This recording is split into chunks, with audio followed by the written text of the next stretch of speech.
Okay, let's unpack this. I mean, imagine trying to build real relationships across a whole continent. We're talking 54 different countries in Africa. Right, each with its own unique history, its own past, its own needs. Exactly. It's this incredible mosaic of diversity. So then picture a major global player like India deciding, okay, we need to make a real prioritized push here. A deliberate effort to deepen connections across that entire landscape. Yeah. How do you even begin something like that? What's the playbook? What kind of projects do you focus on? It's a fascinating challenge, and that's what we're diving into today. We are. We're focusing on India and its recent stepped up efforts to forge stronger ties with African nations. And looking at the material we've got, this isn't just business as usual, is it? No, not at all. The sources we're looking at really point to something much more intentional, more ambitious, Right. and it's particularly noticeable, they say, since the new government came to power in India back in 2014. Right. 2014 seems to be a key marker. And the sources themselves, they're quite focused, which is helpful for this deep dive. We're working mainly with text excerpts, Okay. and these texts, they lay out the strategic thinking behind India's Africa Outreach Program. They also describe a pretty significant proposed economic corridor. That's the Asia-Africa Growth Corridor, the AGC. Ah, yes, the AGC. We'll definitely get into that. And they give us concrete examples from high-level visits, prime ministerial visits, that kind of show the strategy in action. So we get the theory and the practice. Perfect. So think of our mission today, for you listening, as getting you rapidly up to speed on this really important development in international relations. We want to understand the how and the why. Why this big diplomatic and economic push from India towards Africa over the last, decade or so? Exactly. We'll dissect the strategy they seem to have used, this phased approach the sources talk about. Explore that big vision, the AGC you mentioned. Right. And then look at those specific case studies from the PM's visits. All right. See what kinds of projects, what kind of cooperation is actually happening on the ground. So it's about going beyond just the headlines, really trying to grasp the layers here. And understanding this specific relationship, India and Africa, Yeah. it actually has real relevance for you, wherever you're coming from. How so? Well, think about it. Africa's growing population, its vast resources, these emerging economies, Huge potential. huge potential, and its increasing importance in global trade, in geopolitics. Yeah. So understanding who is engaging with the continent and how they're doing it, that gives you crucial context. Right. It tells you something about global economic shifts. It does. It reveals different models for development partnerships, maybe contrasts them. And it's absolutely central to, the evolving balance of power in the 21st century. Okay. So this deep dive is really about giving you insights into a relationship that, frankly, matters globally. Couldn't agree more. Okay, let's dive straight into the strategy then, because the source material makes it really clear this wasn't just like a random series of events. Not at all. There is a very specific plan that seems to be at play, one that the sources really highlight as gaining serious momentum after 2014. So 2014 is the starting pistol, in a way. It seems to be narked that way in the sources, yes. A distinct period. It looked like a conscious effort to elevate Africa on India's foreign policy priority list. More than just maintaining old ties. Exactly. It was about actively revitalizing them, expanding them, with a renewed sense of purpose. And the strategy itself, as the material describes it, it took on this, unique and structured format. It unfolded in phases. It's a phased approach. Okay, that sounds very deliberate. Walk us through that. How did it unfold according to the source? Certainly. So the sources describe phase one kicking off pretty early in this new push. We're talking early 2015. Right after the new government had settled in. Pretty much. And this phase involved what the source calls a grand gesture. And honestly, the gesture was pretty grand in scope. Oh, what was it? India decided to send senior ministers, we're talking cabinet level, high-ranking officials, not junior diplomats, to visit every single one of the 54 African nations. Wait, hang on. 54. All of them. All 54. Wow. Sending a senior minister to each one? That sounds like a massive logistical and diplomatic undertaking. It absolutely was. Think about the coordination involved. What was the thinking behind that? Why such a comprehensive, blanket approach right at the start? Well, the primary reason stated in the source material was very specific. It was to personally deliver invitations. Invitations to what? To the third India-Africa Forum Summit, the IAFS, This huge summit was scheduled to be held in India, in New Delhi, in October of 2015. Okay, so this massive ministerial outreach was essentially a continent-wide RSVP run. In a way, yes, but a very high-level personalized one. Imagine coordinating 54 separate visits by senior ministers across that vast continent, different time zones, different political contexts. All within a pretty tight time frame, I assume, before October 2015. Exactly. All with the goal of getting leaders or high-level reps from all 54 nations to come to India for this major summit. The Foreign Affairs actually calls this effort a spectacular diplomatic achievement. I can see why. Just the sheer ambition of it. It's hard to argue with that assessment.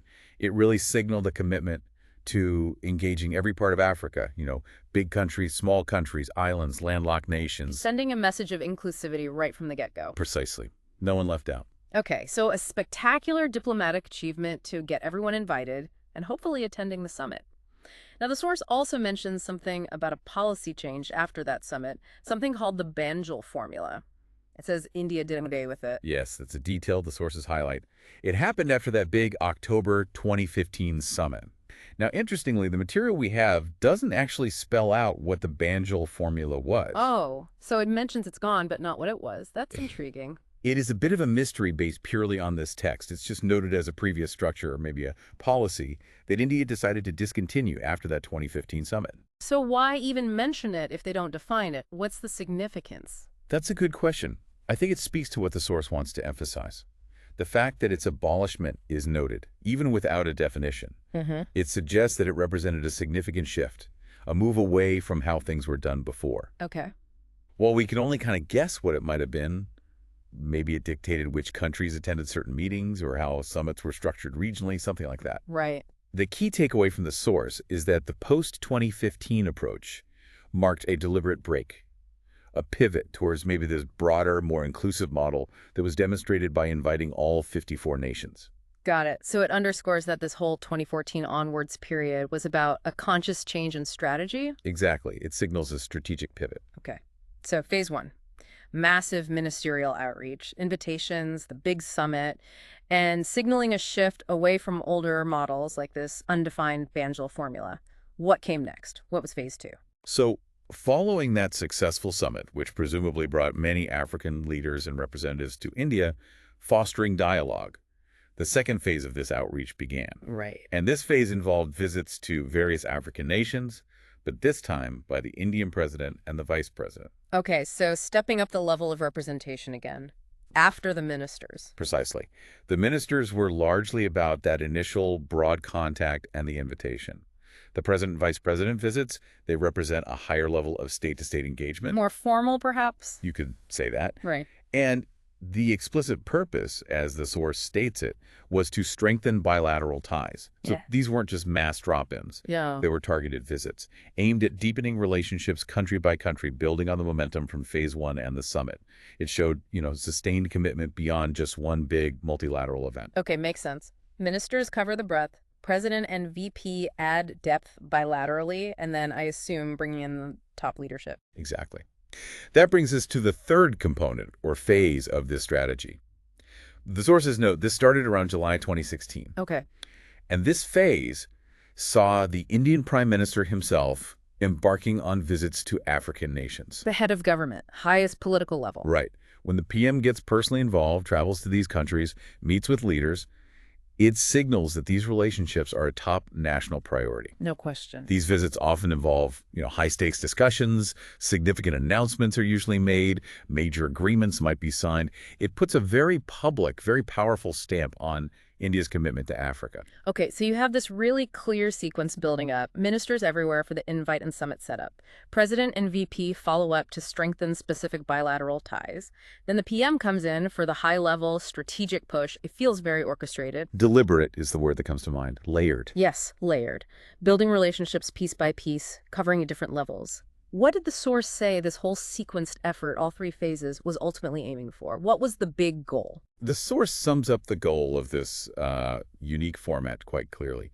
It says the aim was to reassert people-to-people as well as government-to-government ties, and alongside that, building business link. Okay, let's break that down. People to people and government to government. That sounds like the full spectrum of diplomacy. It covers a lot of ground, yes. G2G is your traditional statecraft, official meetings, treaties, government agreements. Right. P2P, people to people, that's more about the connections between citizens. Think cultural exchanges, education, maybe tourism, diaspora connections. Okay, the softer side maybe, but then they add business link. That sounds very concrete. It's absolutely critical, and the source emphasizes it. This strategy wasn't just about diplomacy in the traditional sense or just fostering goodwill between populations. Yeah. A fundamental goal, explicitly stated, is economic engagement, facilitating trade between India and African nations, encouraging Indian investment into Africa, and vice versa, fostering partnerships between businesses. So those three pillars, G2G, P2P, and business, are all meant to work together. That seems to be the idea. The whole phased approach looks like it was designed to create the foundation, the right atmosphere, and the momentum for all three of these types of engagement to really take off and reinforce each other. What strikes me listening to this description from the source is just how intentional it all sounds. It wasn't reacting to events. It was a proactive, structured campaign. Seems that way. Starting broad with the ministers, making sure everyone felt included, setting that inclusive tone you mentioned. Then the follow-up with the president and VP allows for maybe tailoring the engagement to specific countries' needs or interests. That makes sense, yes. More focused bilateral discussions. And then bringing in the prime minister for phase 3, that provides the ultimate political weight, the platform for big announcements, really cementing those strategic partnerships. It's like building a house foundation first, then the walls, then the roof maybe. That's a decent analogy. It definitely signals a long-term view, a comprehensive strategy. It suggests India isn't just looking for, quick wins or symbolic gestures. The structure implies they're trying to build robust, sustainable relationships across different sectors. And by aiming for G2G, P2P, and business links all at once. You create multiple anchor points for the relationship. Exactly. Makes it more resilient, potentially more impactful. And the sheer effort involves sending ministers to every nation, then follow-up visits by the president, VP, and PM that communicates a level of seriousness, prioritization, that the sources suggest maybe wasn't as consistently visible before this 2014 shift. Okay, that gives us a really good handle on the overall strategy and its phases. It sets the stage. Now, let's zoom in, like you suggested earlier, on a specific, tangible initiative that seems to fit squarely into that business link objective. The source talks about it as a major case study. The Asia-Africa Growth Corridor, or AGC. Yes, the AAGC. It's presented in the material as a potentially transformative economic initiative, a big idea that gained prominence during this exact period of stepped-up engagement we've been discussing. So where did this ambitious idea come from? According to the sources, what were its origins? The sources trace the AGC concept back to discussions between the prime ministers of India and Japan. This was happening in 2016. India and Japan, okay. Right. Then, the concept was formally proposed, sort of unveiled to a wider audience, at the 52nd Annual General Meeting of the African Development Bank. And where was that held? That meeting actually took place in Gandhinagar, in India, in May 2017. And it's important, the source notes this, that it was proposed by the Indian PM along with his Japanese and African counterparts. Ah, so framing it from the start as collaborative. Not just an India-Japan idea imposed on Africa, but involving African partners in the proposal itself? That seems to be the framing presented in the source, yes. A joint vision involving partners from all three regions right from the outset. So what is the core idea? What's the AGC actually envisioning? What is it supposed to be? The core concept, as the source describes it, is the creation of a mega sea corridor. A mega sea corridor. Yeah. And this corridor is envisioned as connecting Africa with India, but also extending further east to Southeast Asia and East Asia. Okay, linking up across the Indian Ocean and beyond. Exactly. And there's a crucial detail the source emphasizes. This corridor is apparently based on ancient sea routes. Ancient sea routes, that's interesting. What's the significance of that? Well, the source doesn't elaborate much, but mentioning ancient sea routes gives it a sense of historical grounding, perhaps suggesting these are natural time-tested pathways for trade and connection. It maybe also subtly implies sustainability or a connection that predates modern geopolitical rivalries. Okay. A mega sea corridor on ancient routes. It certainly paints a picture.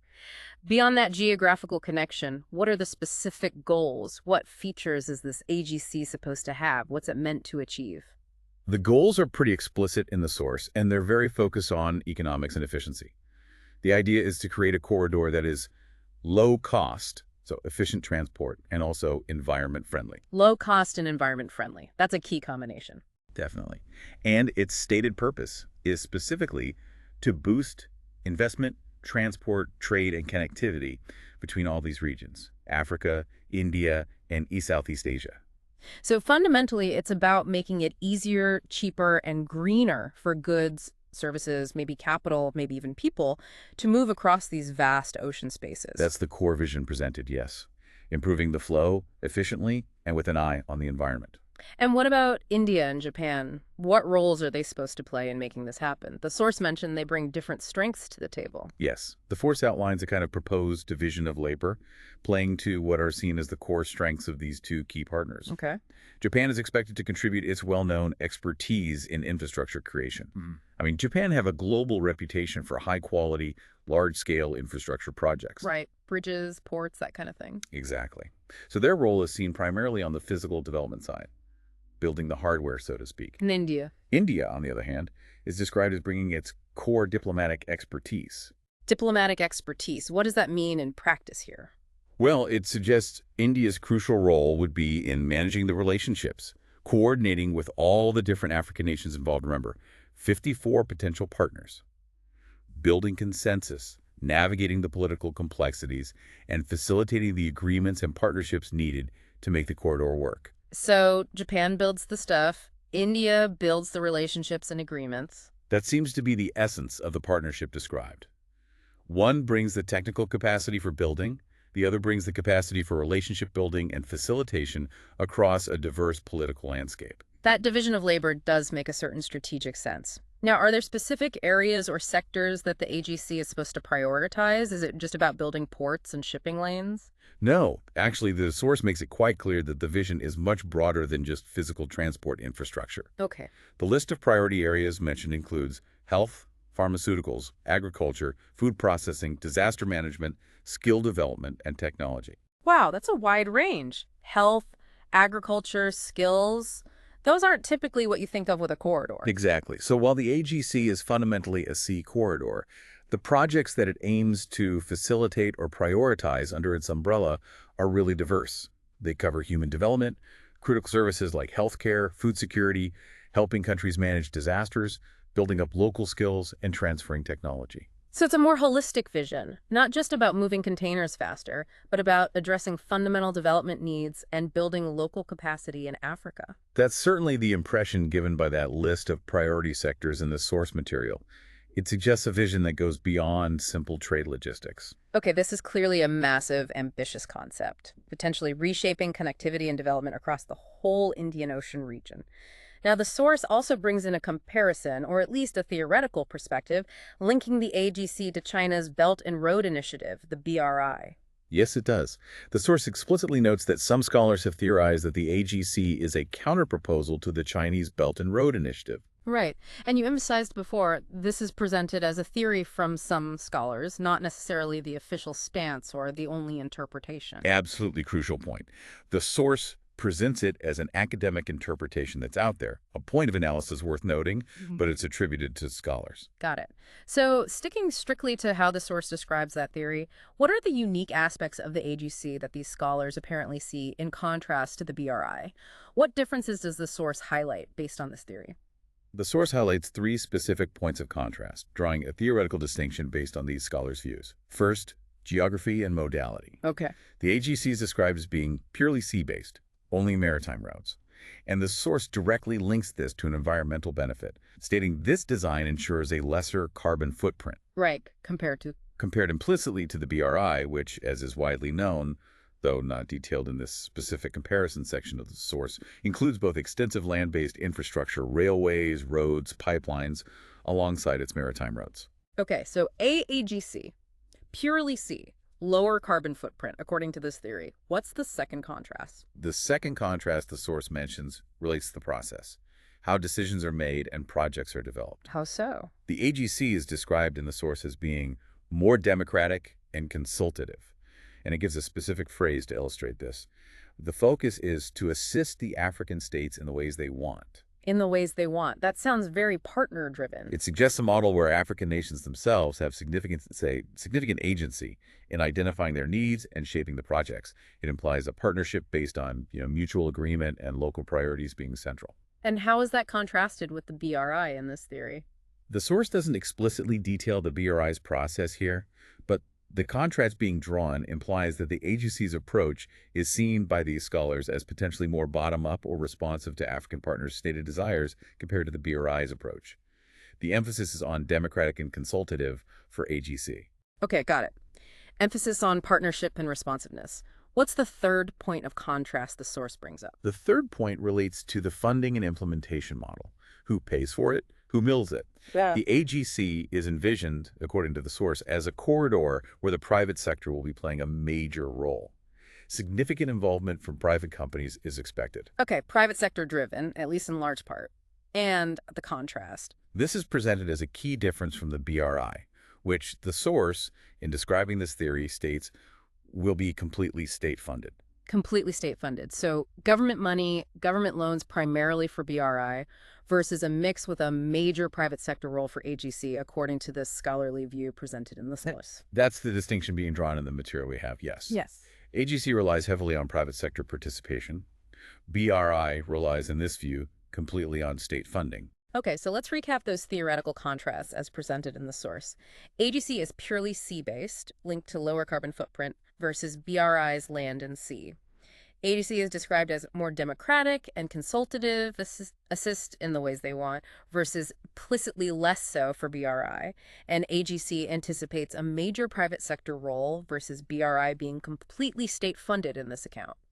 If we just take these points as described, what might these differences mean in practice for African nations who might be considering engaging with AGC projects? Well, extrapolating only from those points in the source. The purely sea-based nature could mean a few things. Development might focus more intensely on coastal areas, upgrading ports, building related logistics hubs, maritime services. So benefiting port cities and their immediate surroundings maybe more directly. Potentially, yes. It might also minimize the need for really extensive, potentially disruptive or expensive overland infrastructure projects across the continent itself compared to a land and sea initiative. And of course, there's that stated potential environmental benefit of a lower carbon footprint. Okay. And what about the democratic and consultative process? What could that mean? If that principle assisting states in the ways they want is followed in practice, it should mean, theoretically, that AGC projects are better aligned with the actual development plans and priorities that African governments themselves have identified. So potentially more local buy-in, projects that address really pressing needs. That would be the hope, yes. Things like water supply, healthcare, skills, the kinds of things listed in the AGC priorities we discussed, which are often high on national agendas. This could lead to projects being perceived as more locally relevant, maybe more sustainable in the long run because there's stronger local ownership, compared perhaps to initiatives seen as driven more by external interests. Right. And the funding difference, the private sector role versus state funding. That introduces a really different dynamic. A major role for the private sector could bring certain advantages, maybe market discipline and project selection and execution, potentially access to a wider pool of finance beyond just government loans, and specific technical or managerial expertise from global companies. But could it also have downsides? Well, it could influence the types of projects that get prioritized. Private companies generally look for a return on investment, so projects with clearer commercial viability might be favored. Although, as we noted, that AGC priority list does include things like health and skills, which aren't purely commercial. Yeah. It also means the financing structure might be different, maybe more equity investment, different kinds of debt structures compared to large state-to-state loans, which have been a feature of some BRI projects, leading to debt concerns in some cases. So reliance on private capital could change the risk profile and the financial obligations for participating countries. So in essence, these theoretical distinctions as presented paint the ADC as offering potentially a different philosophy, a different model for partnership, focusing on maritime routes, consultation, and private sector involvement. That's the picture drawn by the source when discussing this scholarly comparison, yes. a different approach to infrastructure and development partnership in Africa. That's a really thorough breakdown of the AGC concept and those points of comparison from the source. It gives us a clear sense of that proposed economic vision. Okay, so we've covered the big strategy, the phased approach, and this major potential initiative, the AGC. Now, let's bring it back down to earth. Let's connect this to concrete actions. The source gives us specific examples from the Prime Minister's visits in July 2016. What do these specific examples tell us about how the strategy actually plays out on the ground? Absolutely. Moving from the high-level strategy and the grand vision of something like AGC to what actually happened during specific country visits is crucial. It gives us detail and texture. These visits, part of that phase 3 prime ministerial outreach we talked about. Right, the top-level engagement. Exactly. They offer a snapshot of the practical outcomes, the kinds of cooperation being prioritized bilaterally. Okay, let's start with the visit to Kenya in July 2016. The source says the Indian PM met with President Uhuru Kenyatta. What came out of that meeting, according to the source? The source details several concrete outcomes. On the economic front, a key form of support was a line of credit, an elasio, extended by India to Kenya. A line of credit. Maybe just quickly remind us what that means. Sure. It's essentially a loan, but usually offered on concessional terms like lower interest rates or longer repayment periods than you'd get commercially. It's specifically earmarked for funding agreed-upon projects. Got it. Development finance. How much was it for Kenya and what was it for? The source gives the exact figure, $44.95 million. And it was specifically targeted for assistance in small industrial development and textile sector. Okay, so quite specific. Boosting small businesses and the textile industry in Kenya. Precisely. And beyond the economic side, the source highlights cooperation in a really critical social sector, healthcare. What specifically? India made a concrete commitment during this visit to assist Kenya in developing a cancer hospital in Kenya. A cancer hospital? That's a very tangible contribution. Addresses a major public health challenge. Absolutely. A significant commitment in a vital area. What about security? Kenya's on the coast, the Indian Ocean. Piracy has been an issue there, right? That's a very relevant point, and the source picks up on it. It specifically notes that Kenya is a maritime state and, importantly, is affected by the threats of piracy. So did they discuss that? They did. Recognizing this shared concern, the source says the two nations decided to undertake maritime cooperation. Maritime cooperation. Okay. Right. Does it say what that involved? Patrols, information sharing? The source doesn't go into the specifics of the cooperation, unfortunately, but the decision itself is highlighted. It shows that India's engagement isn't just focused on economics or social projects, but also extends to shared security challenges in the region, addressing Kenya's specific concerns as a maritime state. So we've got economic support for specific sectors, a major healthcare project commitment, and security cooperation on maritime issues. Anything broader mentioned for Kenya? Yes. The source also mentions that India reiterated a broader commitment.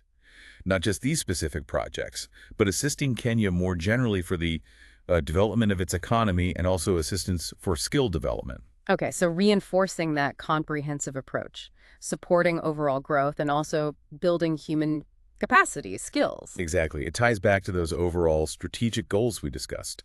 Business links, G2G ties, but also the P2P element through skill enhancement. Right. That gives us a clear picture for Kenya. Now, let's look at Tanzania. The source uses that as another case study from the same July 2016 trip. The PM met President John Magufuli there. What highlights does the source pull out from that visit? The Tanzania visit offers some really interesting examples, too. One of the most striking, perhaps, relates directly to that people-to-people connection, focusing on grassroots development and skill training. Oh, what was that specific example? The source mentions the Prime Minister visited a place called the Barefoot College. Barefoot College? Yes. And while there, he interacted with a group known as the Solar Mamas. Solar Mamas. That sounds fascinating. What is the Barefoot College? And who are the Solar Mamas? Okay, so the source explains that the Solar Mamas are rural women from various parts of Africa who are trained specifically to install, maintain, and repair solar lighting systems in their own villages. Wow. So they become solar technicians for their communities. Essentially, yes. Okay. And the Barefoot College is an organization facilitating this kind of training.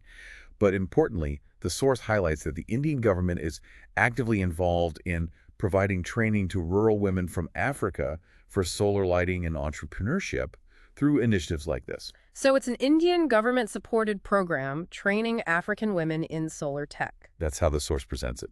And think about the impact. This isn't a big government-to-government infrastructure deal. This is a direct investment in people at the community level. Right. It empowers women, gives them a valuable, practical skill, solar technology, which has immediate benefits for their villages. Light, maybe power for charging phones or small devices. And the source mentions entrepreneurship too, so it potentially creates livelihoods. That's a really powerful example of that P2P connection, and maybe even the business link if it leads to small enterprises. Focused on sustainable tech and local empowerment. Very different from just building a road. Very different. It's a strong example of, you might say, soft power and grassroots development assistance. Okay, that's a great example. Were there also more traditional infrastructure or basic services projects discussed in Tanzania, similar to the Kenya visit? Yes, absolutely. Similar to Kenya, India also agreed to provide a line of credit to Tanzania during this visit. Another lofty. How much this time, and for what? This one was for a larger amount, $92 million. And the source is specific again. This funding was dedicated to the improvement of water supply system in Zanzibar. Zanzibar's water supply. Again, targeting a really critical basic service, access to clean water. Exactly. It shows a focus on fundamental development needs, essential infrastructure that impacts daily life and health. $92 million is a significant commitment to that specific issue in Zanzibar. Were there any mentions of other ongoing support in Tanzania beyond this new LOFC? Yes, the source adds a bit more context. It notes that this $92 million project for Zanzibar is part of India's broader assistance to Tanzania in its water projects generally. So it suggests an ongoing engagement in the water sector, not just a one-off project. Okay. It also briefly mentioned that India is presently working on IT in Tanzania, suggesting cooperation in the information technology sector as well. Right. So ongoing work in water plus engagement in IT alongside this major new water project commitment. Exactly. It paints a picture of both new initiatives and continuing partnerships across different sectors.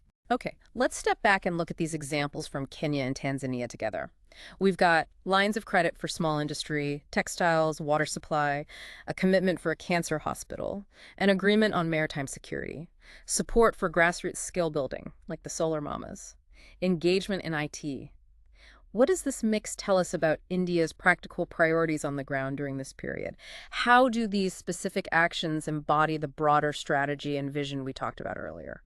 Well, these examples, pulled directly from the source, they really paint a picture of a multifaceted approach.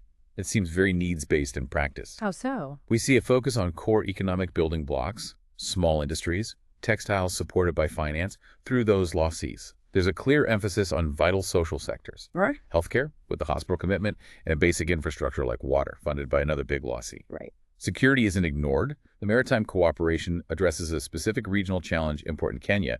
And critically, there's that strong element of human capacity building, empowerment at the grassroots level, through things like the Solar Mamas training. And how does this align with the G2G, P2P business link strategy? It aligns quite neatly, actually. The lines of credit, the hospital commitment, the Maritime Pact, those are clear examples of strengthening the government-to-government link through formal agreements and development assistance. Okay. The support for the Solar Mamas, the mention of skill development that fits perfectly with boosting people-to-people ties. It also touches on the business link by fostering potential entrepreneurship and employable skills. Makes sense. And the choice of sectors, water, health, skills, small business support, really seems to resonate with that principle mentioned in the AGC discussion about assisting African states in the ways they want. Because these are fundamental needs often prioritized by the countries themselves. Exactly. They're often high on national development agendas. So the practical application of the strategy, as seen in these visits, appears to be about addressing tangible needs on the ground, while simultaneously building those connections at different levels, government, people, and business. This deep dive has really covered a lot of ground, drawing from these sources. We started by unpacking that deliberate phased strategy India apparently adopted from 2014 onwards. Right, that sequence. The broad ministerial outreach covering all 54 nations, then the presidential and VP visits strengthening bilateral ties, and finally, the prime ministerial engagement for top-level strategic push. All aimed, as the source said, at reasserting those G2G, P2P, and business connections. Then we explored that really ambitious vision, the Asia-Africa Growth Corridor, the AGC. Yeah, that concept born from India-Japan discussions, proposed with African partners, envisioning that mega sea corridor on ancient roads. We looked at its goals, boosting connectivity, trade, investment, and analyzed those unique features highlighted in the source's discussion of the scholarly theory, comparing it to BRI. That's right. The purely sea-based idea, the consultative process emphasis, the significant private sector role, those points of contrast discussed in the theory. And finally, we brought it right down to the ground with those case studies from the PM's visits to Kenya and Tanzania in July 2016. Seeing how the strategy translated into concrete actions. Exactly. Those specific details on the lines of credit for crucial sectors like small industry, textiles, water, the commitment to the cancer hospital, the maritime cooperation decision, and that really impactful example of the Solar Mamas training program. Showing that tangible, multi-sector approach Mm. that seems responsive to the specific needs highlighted by the partner countries. So pulling it all together, it's clear from these sources that India's outreach to Africa, particularly in the period highlighted since 2014, seems to have been this highly strategic, multi-layered effort. It really does. It involves that high-level diplomatic coordination, proposing potentially transformative, large-scale economic ideas like the HEC, but also focusing on very specific ground-level development projects, targeting core needs, building human capacity. Yeah, it appears designed, based on this material, to build deep, multifaceted relationships, something perhaps beyond just simple transactional exchanges.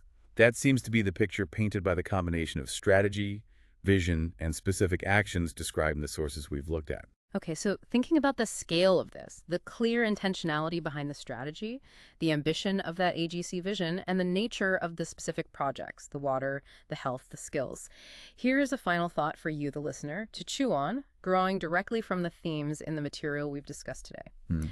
Given this distinct approach to engaging with Africa that we've explored, one that, according to the sources, emphasizes partnership, uses this phased, deliberate strategy, and focuses on this mix of big connectivity ideas alongside very specific development needs and skill building, how might this particular model of international engagement, as described in these sources, position India?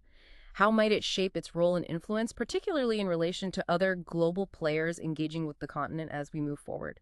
It's a big question, but one that the details presented here really invite you to consider.